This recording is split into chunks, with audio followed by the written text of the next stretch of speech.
Pada dasarnya sama dengan hak-hak yang dimiliki oleh laki-laki. Tetapi yang kita perhitungkan adalah tentang kebutuhan khusus terkait dengan fungsi reproduksi.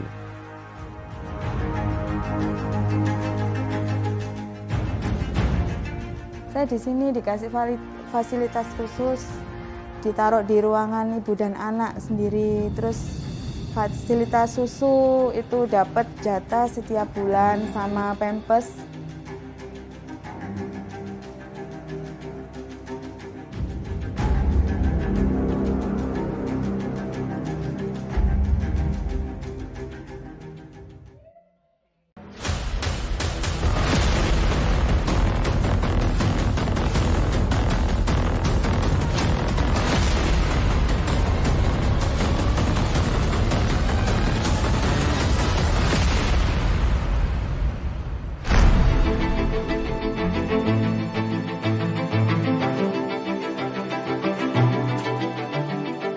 Kementerian Hukum dan Hak Asasi Manusia pada tahun 2017 mulai menghadirkan lembaga pemasyarakatan khusus untuk perempuan. Berdasarkan data Direktorat Jenderal Pemasyarakatan pada tahun 2017, hanya terdapat 3 lapas khusus perempuan. Hingga kini, Kementerian Imigrasi dan Pemasyarakatan mencatat terdapat 34 lapas perempuan dan 4 rutan yang secara khusus menampung warga binaan pemasyarakatan perempuan dan anak-anak. Pada tahun 2024, total warga binaan pemasyarakatan WBP di Indonesia mencapai 274.497 jiwa, yang terdiri dari 261.000 WBP laki-laki dan 13.000 WBP perempuan. Walau jumlah WBP perempuan tidak sebanyak WBP laki-laki, keberadaan WBP perempuan membutuhkan perlakuan khusus terkait kodrat mereka sebagai perempuan. Perempuan memiliki fungsi reproduksi. Nah, ini bukan artinya kita membeda-bedakan antara laki-laki dan perempuan, tapi memang secara kodrati perempuan itu mempunyai fungsi reproduksi yang tidak dimiliki oleh laki-laki. Oleh karena itu, untuk memberikan perempuan ini lebih optimal pemenuhan akan hak reproduksinya ini, maka kita membuat lapas-lapas perempuan yang mungkin disesuaikan dengan kodrati perempuan sebagai makhluk yang mempunyai fungsi reproduksi.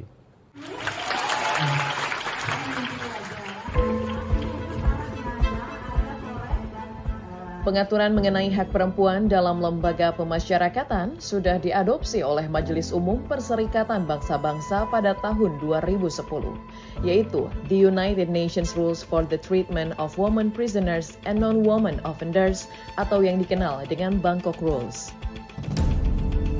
Bangkok Rules memberikan sejumlah aturan bersama yang harus diberlakukan seperti perempuan hamil, perempuan dengan masalah narkoba, perempuan disabilitas di dalam tahanan. Pemerintah mengeluarkan Undang-Undang Nomor 22 Tahun 2022 tentang pemasyarakatan. Di dalamnya mengatur secara tegas kebutuhan khusus perempuan. Oleh karena itu, pemenuhan hak bagi perempuan ini sebetulnya pada dasarnya sama dengan hak-hak yang dimiliki oleh laki-laki. Tetapi yang kita perhitungkan adalah tentang kebutuhan khusus terkait dengan fungsi reproduksi. Misalnya di dalam Undang-Undang 22 ini, dan di undang-undang sebelumnya juga dimuat, bahwa untuk perempuan yang dia membawa anaknya, dia di undang-undang sebelumnya itu sampai dengan umur 2 tahun dia boleh membawa anaknya di dalam.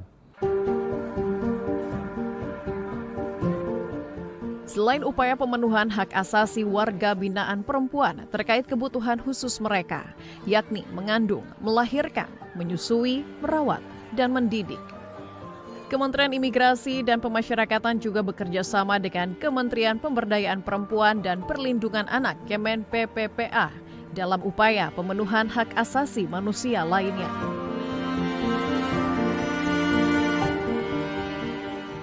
Kementerian Pemberdayaan Perempuan dan Perlindungan Anak ya kami sebagai national missionary untuk isu perempuan dan anak tentunya memiliki kewajiban untuk memastikan pemenuhan hak itu. Nah, inilah yang kemudian juga menjadi bagian dalam beberapa tahun terakhir perlindungan pemenuhan hak di wanita atau perempuan di lembaga pemasyarakatan itu menjadi juga bagian yang tidak kita tinggalkan. Ini juga menjadi penting karena sejalan dengan SDGs 2030 untuk memastikan no one left behind. Kalau dikatakan ideal, ya pasti negara hadir untuk itu ya, memastikan yang penting kebutuhan layanan dasarnya, mulai dari kesehatannya, kemudian juga banyak sekali pendidikan-pendidikan yang kemudian kita siapkan sebagai pendidikan informal untuk menyiapkan mereka. Bahkan program-program pemberdayaan, ini yang kami dorong. Dalam lembaga pemasyarakatan, warga binaan perempuan juga mendapatkan pembinaan kemandirian dan pembinaan kepribadian. Pembinaan kemandirian merupakan pembekalan bagi warga binaan mendapatkan pelatihan dan keterampilan agar dapat hidup mandiri setelah keluar dari lapas. Sedangkan pembinaan kepribadian untuk mengembangkan diri dan menyesuaikan dengan lingkungan. Negara memandang warga binaan bukan hanya sebagai pihak yang melanggar hukum dan harus dihukum, namun juga sebagai manusia yang berhak mendapatkan kesempatan dan akses untuk memenuhi kebutuhan dasar. Akses inilah yang disediakan oleh negara melalui lembaga pemasyarakatan, khususnya bagi warga binaan perempuan. Negara menyediakan lapas pemasyarakatan perempuan agar mereka dapat memperoleh hak khusus dan hak lainnya untuk pembekalan hidup termasuk hak pendidikan. Lapas Perempuan 2A Kerobokan yang berada di Bali merupakan lapas yang fokus terhadap pemerataan akses pendidikan bagi warga binaan perempuan dan menjadi lapas pertama yang menyediakan kesempatan kuliah bagi warga binaan perempuan.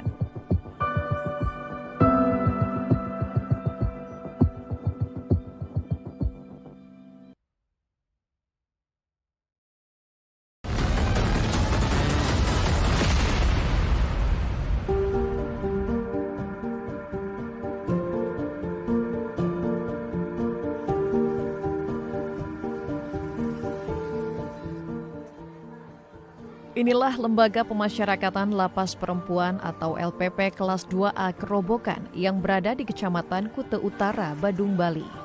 Lapas ini berdiri sejak tahun 2017 sebagai salah satu upaya mengatasi kapasitas daya tampung dan pemenuhan hak asasi bagi warga binaan pemasyarakatan perempuan di Bali.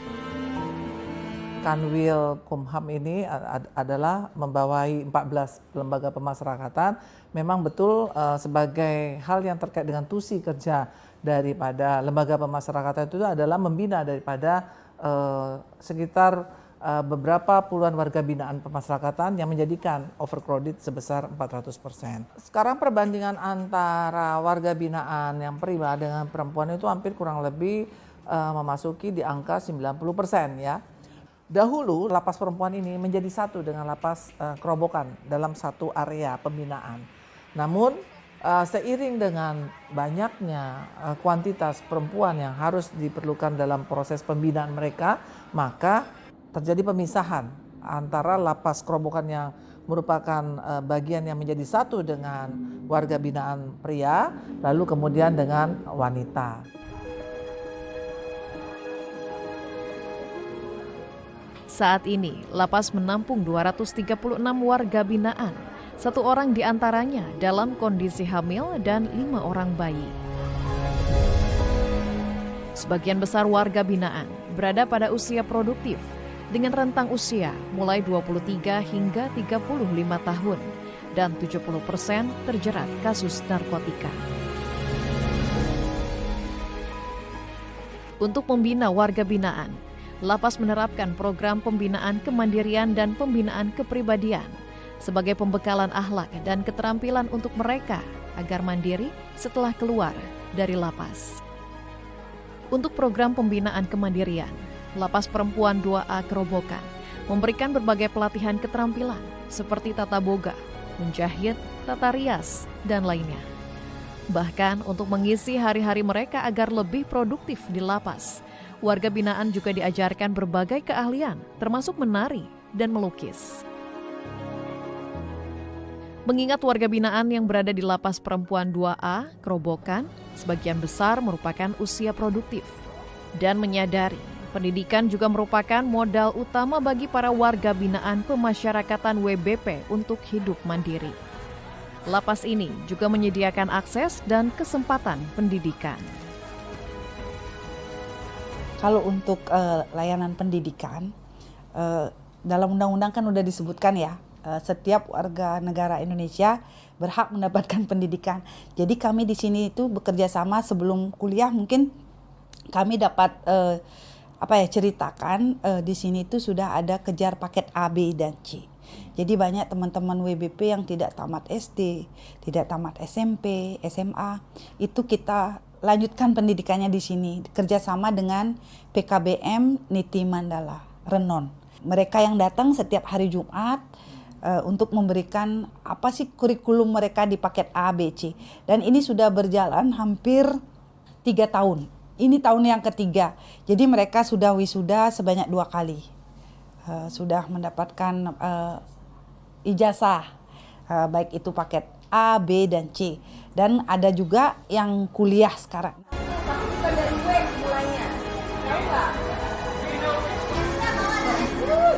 Selain itu, Lapas Perempuan 2A Kerobokan juga bekerja sama dengan komunitas dan relawan, menyediakan kursus bahasa Inggris bagi warga binaan pemasyarakatan WBP. Kami sangat bersyukur sebenarnya karena kami melihat pihak lapas membuka pintu yang besar buat kami untuk datang memberi pelatihan buat para warga binaan di tempat ini, dan bukan hanya di tempat ini tapi para warga binaan yang di tempat-tempat lain. Kami melihat bagaimana kerjasama yang baik mengizinkan kami untuk datang memberi pelatihan, pengajaran di tempat ini, dan kami melihat antusias ya dari para warga binaan. Hari ini bisa dilihat sangat antusias belajar bahasa Inggris. Banyak dari mereka ini menjadi sesuatu yang baru, tapi saya rasa mereka butuh kegiatan-kegiatan yang positif di dalam lapas. Oke, very good.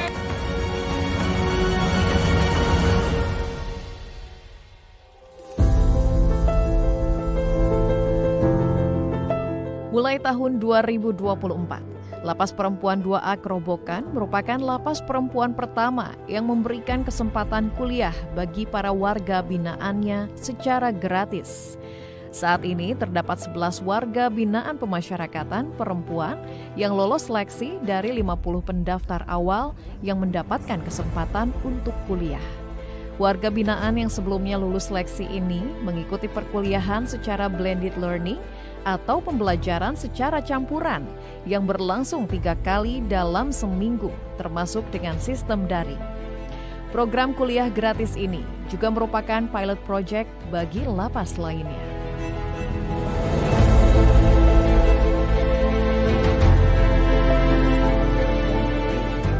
Sebagai perempuan, warga binaan di lapas ini memberi berbagai kebutuhan khusus terkait kodrat dan harkat mereka sebagai perempuan yang harus difasilitasi pemenuhan hak asasi mereka. Untuk kebutuhan khususnya terhadap pemenuhan hak asasi manusia dari warga binaan itu sendiri, tentunya saya sebagai wali pemasyarakatan berkolaborasi dengan bagian-bagian terkait. Kan di sini juga ada tusi-tusi tersendiri. Misalnya jika anak didik saya ada yang hamil terus akan melahirkan, tentunya saya koordinasi dengan bagian binadik, dengan bagian klinik juga bilang, oh ini sudah hamil segini, bulannya segini, harus waktunya kontrol atau apa. Nanti saya bantu untuk menghubungkan dengan dokter atau perawat di klinik di sini.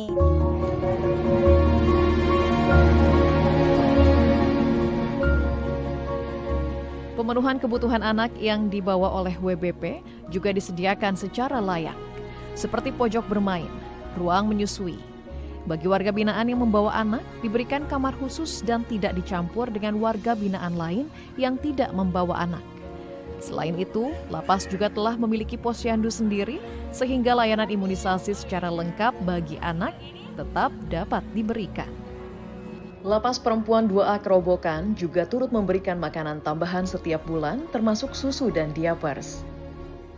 Upaya pemenuhan hak asasi bagi para warga binaan perempuan diharapkan dapat menciptakan karakter dan kemandirian bagi mereka. Seperti yang dirasakan Esti, mantan warga binaan Lapas Perempuan 2A Kerobokan yang telah merasakan pembinaan selama 3 tahun. Berbagai keterampilan dan pelatihan yang ia pelajari selama di dalam lapas, kini dapat ia terapkan. Bahkan ia juga turut menampung mantan WBP sebagai pekerja. Saya keluar dari lapas kurang lebih 1 tahun yang lalu. Waktu saya ada di sini, saya dulu banyak mengkoordinir, membuat barang-barang kerajinan, dan itu saya lanjutkan setelah saya keluar. Sekarang saya sudah punya workshop dan punya toko, jadi gift shop juga untuk craft. Kemudian saya juga tetap kembali ke sini untuk mengajar teman-teman. Jadi saya mengajar menyulam, melukis, mungkin membuat kerajinan-kerajinan dari jahit atau merajut gitu. Jadi memberikan mereka barang-barang baru, desain-desain baru gitu. Karena kami juga sekarang sering mendapatkan pesanan kerajinan-kerajinan yang memang bisa dibikin oleh teman-teman di sini, kami drop di sini. Jadi kami ambil lagi dan kami berikan upah. Dan kebetulan saya sendiri juga di tempat saya, di workshop juga. Jadi ada teman-teman yang sudah keluar, mungkin dia bisa menjahit atau bisa menyulam atau bisa merajut. Itu untuk misalnya 3 bulan pertama mereka bekerja dengan kami. Nanti kalau setelah 3 bulan mereka masih mau melanjutkan di situ, nggak apa-apa. Tapi kalau mereka mau keluar artinya, jadi saya sendiri juga secara pribadi juga berusaha untuk membantu mereka juga dengan keterbatasan yang saya miliki juga gitu Pak.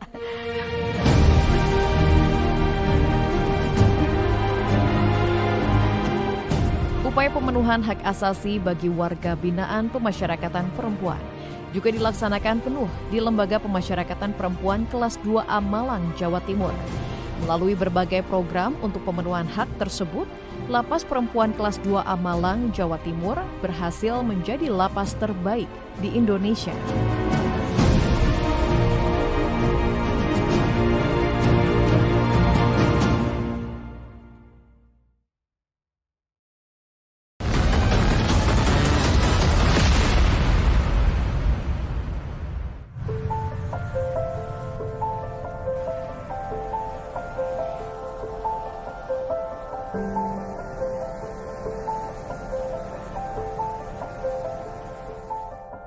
Pada tahun 2024, Lembaga Pemasyarakatan Perempuan 2A di Kota Malang, Jawa Timur yang berada di Jalan Kebonsari, Kecamatan Sukun, Kota Malang, menjadi lapas terbaik di Indonesia.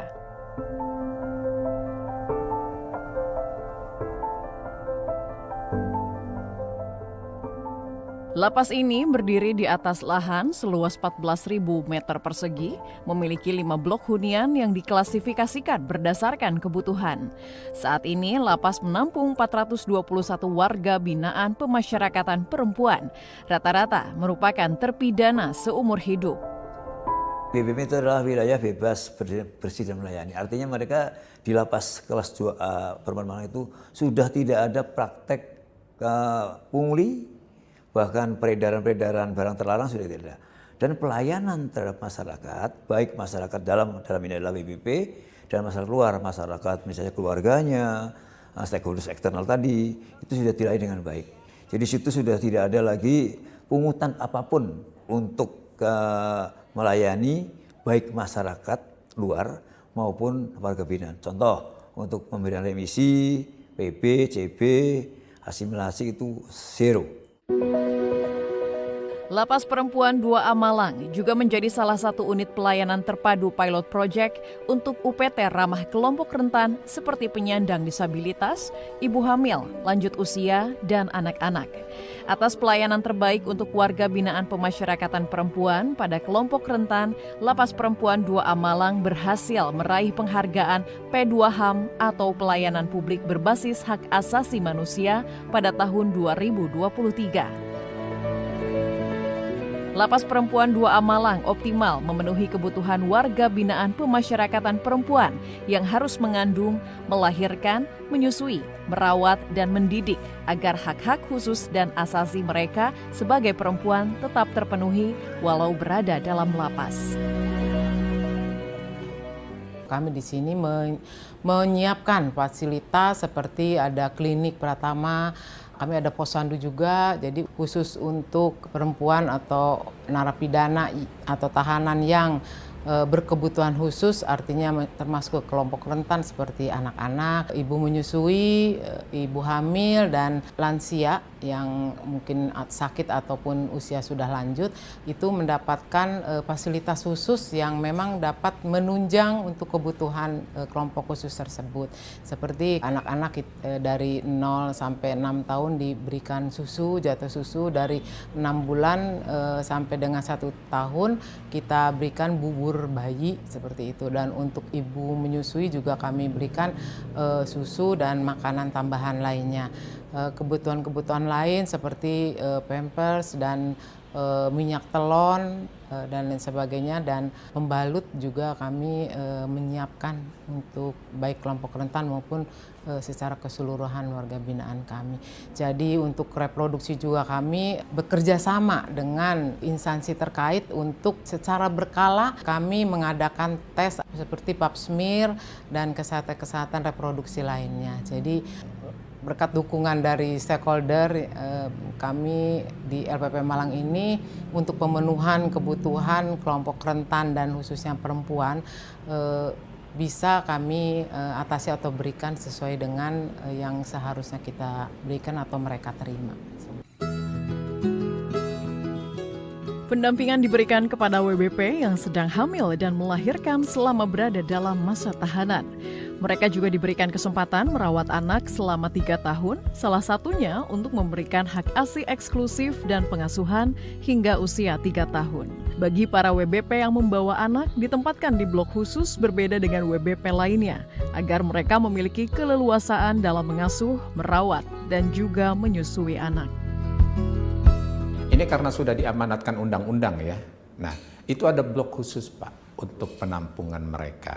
Dan karena di sana itu saya dapat informasi itu ada ibu hamil 1, kemudian ada bayi 3. Dan ini kenapa Lapas Perempuan Malang itu memang harus menjadi bukan hanya contoh ya, tapi bagaimana memberikan dalam praktek itu sesuai dengan ketentuan berlaku. Di sana ada dokternya Pak, yang senantiasa memberikan ya itu kesehatan reproduksinya, ya kesehatan khusus untuk menyusui, ibu hamil, bagaimana menu makanannya. Ini semua diatur sehingga jangan sampai ya artinya bahwa mereka di sana ini bertambah buruk, Pak. Pendampingan dan fasilitas layanan khusus bagi kelompok rentan di lapas turut dirasakan oleh warga binaan D yang memasuki tahun ketiga sebagai WBP Lapas Perempuan 2A Malang. Awal ia mendekam di lapas dalam kondisi hamil hingga melahirkan. Ya saya pas posisi masuk ya sedang hamil. Terus saya melahirkan di sini, terus habis itu kan ditanyain ada keluarga yang jaga enggak, ya saya ada keluarga tapi sudah tua, jadi ada kebijakan di sini boleh merawat anaknya, kan di sini bisa menyusui sampai 2 tahun kan kalau ASI full, kalau anaknya pulang sampai pulang umur 3 tahun, jadi kan saya full ASI. Saya di sini dikasih fasilitas khusus, ditaruh di ruangan ibu dan anak sendiri, terus fasilitas susu itu dapat jatah setiap bulan sama pampers. Terus imunisasi anak saya juga mulai awal sampai akhir itu lengkap, Pak. Untuk meningkatkan layanan bagi para WBP, pihak Lapas Perempuan 2A Malang juga memikirkan dampak psikologi terhadap para WBP, terutama terkait dengan hubungan WBP dengan keluarga. Seperti yang dirasakan oleh FD, warga binaan yang harus menjalani hukuman selama 10 tahun.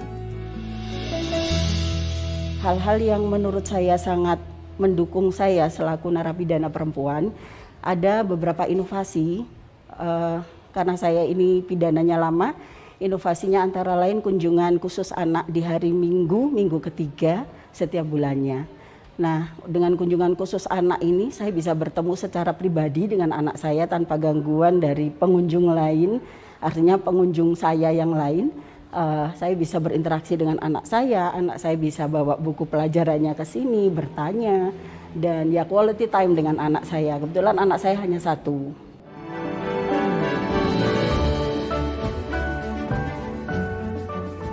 Lapas Perempuan 2A Malang juga menyediakan program pembinaan kepribadian dan kemandirian bagi warga binaan pemasyarakatan. Mulai dari kegiatan merajut,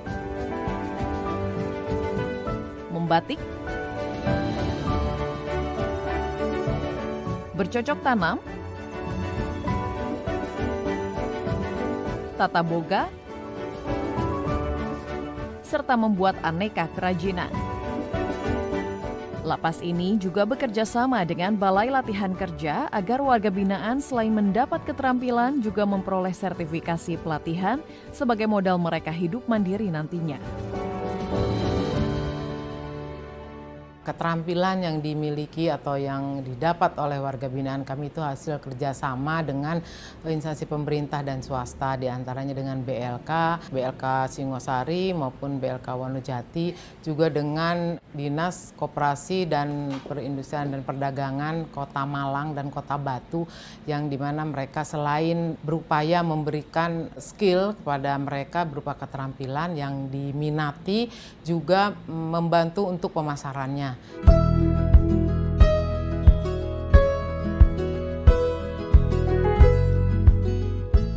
Kini, makna lembaga pemasyarakatan bukan lagi sebagai penjara kelam yang merampas hak-hak warga binaan pemasyarakatan untuk memperoleh pendidikan atau hak khusus lainnya. Lembaga pemasyarakatan telah berubah menjadi tempat pembinaan untuk mengayomi agar warga binaan siap kembali ke masyarakat dan dapat diterima kembali oleh masyarakat dan lingkungan. Termasuk salah satunya adalah upaya pemenuhan hak asasi warga binaan perempuan yang secara kodrat memiliki kebutuhan khusus. Terkurungnya warga binaan perempuan dalam lembaga pemasyarakatan tentunya membatasi akses terhadap kebutuhan tersebut. Disinilah peran negara dibutuhkan untuk menyediakan sarana, prasarana, dan layanan memenuhi kebutuhan tersebut sebagai upaya menjalankan hak asasi manusia.